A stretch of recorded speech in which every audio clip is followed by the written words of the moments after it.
مشکلات زیاد اقتصادی هست، مشکلات اجتماعی هست، کمبودی هست و در آینده بیشتر خواهد شد.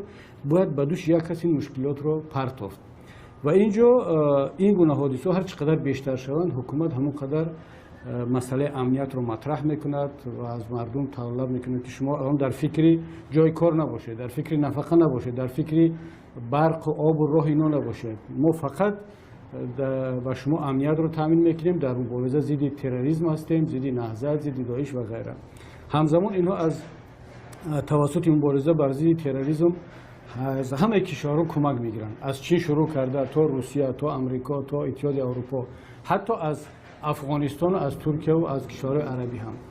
یعنی هر چقدر حکومت تاجیکستان ملت خود را بیشتر تروریستی معرفی کند، همون قدر فکر میکند که به نفعش است. من باور دارم که اگر تاجیکستان کشوری مسلمانی و اگر بودایی می بود، در تاجیکستان ما تروریسم بودایی پیدا میشد. اگر مسیحی می بود، تروریسم مسیحی به وجود می آمد. چون که شرایطی را که با وجود آوردن، اون زمینه حتما یک گروه جوانان را به طرف تروریسم میکشوند.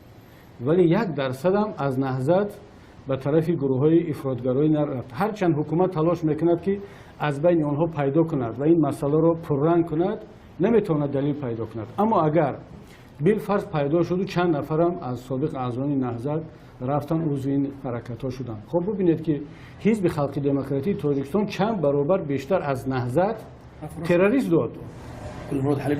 حزبی که نه مالکیتش مصادره شده است، نه زندانی شده است، نه حاکمیت دارند، همه شرایط را دارند.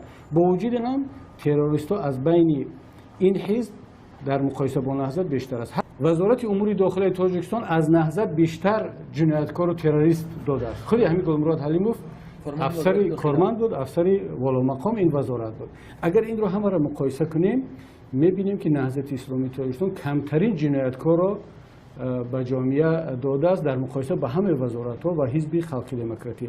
پس متهم کردن نهضت به تروریسم، اکستریمیسم، این یک دعوای بی اساس و غیر منطقی است. حکومت امروزه تاجیکستان باید کمبودی‌های جامعه را به دوش یک کس پرتاب. تا دیروز ازبکستان بود، همه کمبودی‌ها در دوش ازبکستان بود که ازبک‌ها سبب بدبختی ما هستند. امروز که با ازبکستان مناسبت‌ها خوب است، باید یک دشمن دیگر پیدا شود که همیشه حکومت امروزه تاجیکستان نیاز به یک دشمن دارد تا اینکه کمبودی‌های خود را پنهان کند. اگر بالفرض من باور دارم که همین حکومت باشد و فردا نهضت به هر دلیل دیگر همچون دشمن معرفی نشد، مطمئن باشد که باز یک دشمن دیگر پیدا خواهد شد، یا قرقیزستان بشود یا از داخل همین تاجیکستان یگان نیروی دیگر را همچون دشمن معرفی خواهند کرد.